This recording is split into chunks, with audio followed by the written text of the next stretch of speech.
जय श्री कृष्णा दोस्तों, आप सभी का हमारे चैनल में स्वागत है। दोस्तों, कार्तिक का महीना बहुत ही पवित्र माना गया है। इस माह में भगवान विष्णु अपनी योग निद्रा से जाग जाते हैं और सभी तरह से मांगलिक कार्य प्रारंभ हो जाते हैं। इसी कार्तिक माह में दीपावली का महापर्व भी आता है और पुराणों में कार्तिक माह की महिमा का वर्णन मिलता है। इस माह में दीपदान, स्नान, विष्णु पूजा, तुलसी पूजा के साथ पौराणिक कथा सुनने का भी बहुत ही खास महत्व होता है।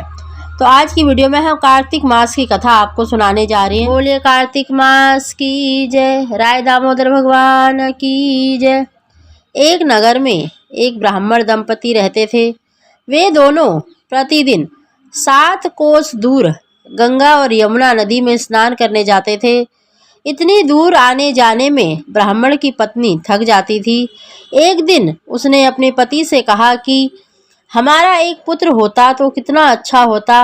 पुत्र के बहू आती और हमें घर वापस जाने पर खाना बना हुआ मिलता और बहू घर का सारा काम भी कर देती। अपनी पत्नी की बात सुनकर ब्राह्मण ने कहा, तूने बात तो सही कही है, चल मैं तेरे लिए बहू ला देता हूँ। ब्राह्मण ने कहा कि एक पोटली में आटा डालकर कुछ मोहरे रख दे। ब्राह्मणों के कहे अनुसार उसने पोटली बांधकर दे दी। पोटली लेकर ब्राह्मण चला गया। ब्राह्मण सफ़र के दौरान यमुना के किनारे बहुत ही सुंदर लड़कियां दिखाई दी। वे रेत में घर बनाकर खेल रही थी। उनमें से एक लड़की ने कहा कि मैं अपना घर नहीं बिगाड़ूंगी, मुझे तो रहने के लिए ये घर चाहिए। लड़की की बात सुनकर ब्राह्मण मन ही मन सोचने लगा कि बहू बनाने के लिए यह लड़की उचित है। जब वह लड़की जाने लगी तो ब्राह्मण भी उसके पीछे पीछे उसके घर तक चला गया। वहां जाकर ब्राह्मण ने उस लड़की से कहा, बेटी, कार्तिक मास चल रहा है, इसीलिए मैं किसी के घर का खाना नहीं खाता। मैं अपने साथ आटा लेकर आया हूँ। तुम अपनी माता से पूछो कि क्या वह मेरे लिए आटा छानकर 4 रोटी बना देंगी।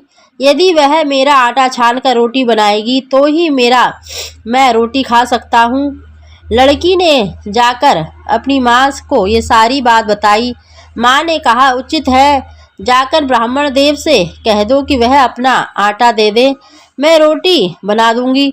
जब वह आटा छानने लगी तो आटे में मोहरे निकली। वह सोचने लगी कि जिसके आटे में इतनी मोहरे हैं उसके घर में कितनी मोहरे होंगी। तब ब्राह्मण खाना खाने बैठा तो लड़की की माँ ने उस ब्राह्मण से पूछा, क्या आपका कोई लड़का है और क्या आप उस लड़के की सगाई करने जा रहे हो। यह सुनकर ब्राह्मण ने कहा कि मेरा लड़का तो काशी पढ़ने गया हुआ है, लेकिन यदि तुम कहो तो खान डोरे से विवाह करके तेरी बेटी को अपने साथ ले जाऊं। लड़की की माँ ने कहा, ठीक है ब्राह्मण देव। इस लड़की की माँ ने लड़की के खान डोरे से शादी करके ब्राह्मण के साथ भेज दिया। ब्राह्मण ने घर आकर कहा, रामू की माँ, दरवाज़ा खोल, देख मैं तेरे लिए बहू लेकर आया हूँ। ब्राह्मण की पत्नी भीतर से ही बोली, हमारे तो कोई बेटा बेटी नहीं है तो बहू कहाँ से आएगी। दुनिया ताने मारती थी, अब आप भी ताने मारने लगे। ब्राह्मण ने कहा, तू दरवाज़ा खोलकर तो देख। जब ब्राह्मणी ने दरवाज़ा खोला तो सामने बहू को खड़ी देखा। उसने बहू का स्वागत किया और आदर सत्कार से अंदर ले गई। अब जब ब्राह्मण अपनी पत्नी के साथ नदी स्नान करने जाता तो पीछे से बहू घर का सारा काम करके और खाना बनाकर रख देती। वह उनके कपड़े धोती और रात को हाथ पैर भी दबाती थी। इस तरह बहुत दिन बीत गए। ब्राह्मणी ने अपनी बहू से कहा कि बहू, कभी भी चूल्हे की आग मत बुझने देना और मटके का पानी भी खत्म मत होने देना। परंतु एक दिन चूल्हे की आग बुझ गई। यह देखकर बहू घबरा गई और भागी भागी अपनी पड़ोसन के पास गई और कहा कि मेरे चूल्हे की आग बुझ गई है, मुझे थोड़ी आग चाहिए। मेरे सास ससुर सुबह 5 बजे से गए हुए हैं, वह थके हुए घर आएंगे, इसीलिए मुझे उनके लिए खाना बनाना है।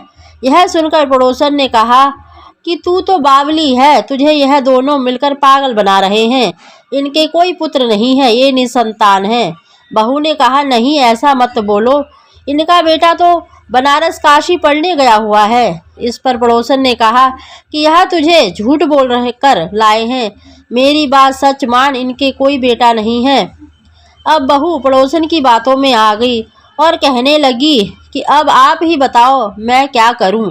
पड़ोसन ने कहा कि करना क्या है, जब तुम्हारे सास ससुर आए तो जली हुई रोटियां बनाकर देना और बिना नमक की दाल बनाकर देना, खीर की करछी दाल में और दाल की करछी खीर में डाल देना।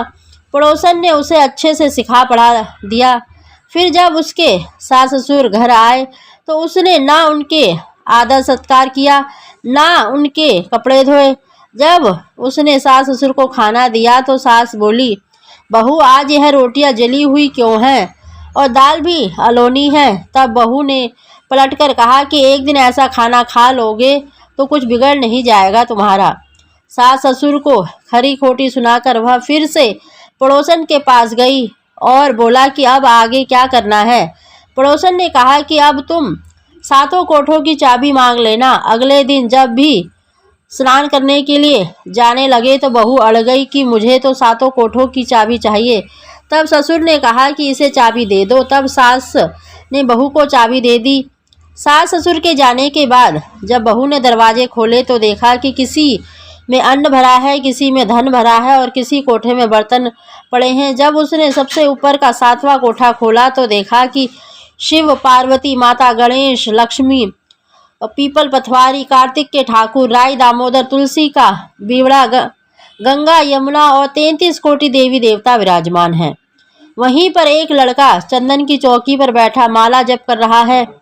यह सब देखकर उसने लड़के को पूछा कि तुम कौन हो। तब लड़का बोला कि मैं तेरा पति हूँ, अभी दरवाजा बंद कर दे, जब मेरे माता पिता आए तब दरवाज़ा खोलना।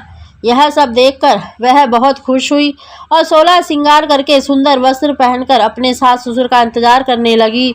उसने अपने सास ससुर के लिए अच्छे अच्छे पकवान बनाए। जब उसके सास ससुर घर आए तो उसने उनका आदर सत्कार किया और प्रेम पूर्वक खाना खिलाया और हाथ पैर दबाने लगी। पैर दबाते दबाते बहू ने कहा कि माँ, आप इतनी दूर गंगा यमुना स्नान के लिए जाती हो तो आप थक जाती हो, इसलिए आप घर पर ही स्नान क्यों नहीं करती हो। यह सुनकर सास ने कहने लगी कि बेटी, गंगा यमुना घर में तो नहीं बहती। तब उसने कहा कि हाँ माँ जी, बहती हैं, चलो मैं आपको दिखाती हूँ।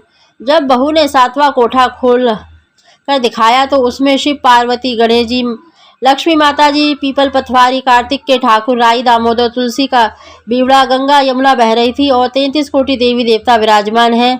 वहीं चौकी पर बैठा एक लड़का माला जप कर रहा है। माँ ने उसे देखकर कहा कि बेटा तुम कौन हो। लड़का बोला, मैं तेरा बेटा हूँ। तब ब्राह्मणी ने पूछा कि तू कहाँ से आया है। लड़के ने जवाब दिया कि मुझे कार्तिक के ने भेजा है। माँ ने कहा, बेटा यह संसार कैसे मानेगा कि तू मेरा बेटा है। माँ ने कुछ विद्वान पंडितों से मदद मांगी। पंडितों ने कहा कि इस पार बहू बेटा खड़े हो जाए और उस पार माँ खड़ी हो जाए और माँ ने चमड़े की अंगियाँ पहनी हो और छाती में से दूध की धार निकलकर बेटे की दाढ़ी मूंछ भीगे और पवन पानी से गठजोड़ा बंधे, तब मानेंगे कि यह इस माँ का ही बेटा है। उसने ऐसा ही किया। चमड़े की अंगियाँ फट गई और छाती में से दूध की धार निकलकर बेटे की दाढ़ी मूंछ भीग गई। पवन पानी से बहू बेटे का गठबंधन जो बंध गया। यह सब देखकर ब्राह्मण और उसकी पत्नी की खुशी का ठिकाना ना रहा। तो यह थी कार्तिक मास की कथा। हे कार्तिकेय के ठाकुर, जैसे ब्राह्मण और ब्राह्मणी को बहू बेटा दिया वैसे सबको देना। कार्तिक मास की कथा कहने, सुनने और हुंकार भरने वाले सब पर कृपा बनाए रखना। बोलिए कार्तिक मास की जय। राई दामोदर भगवान की जय।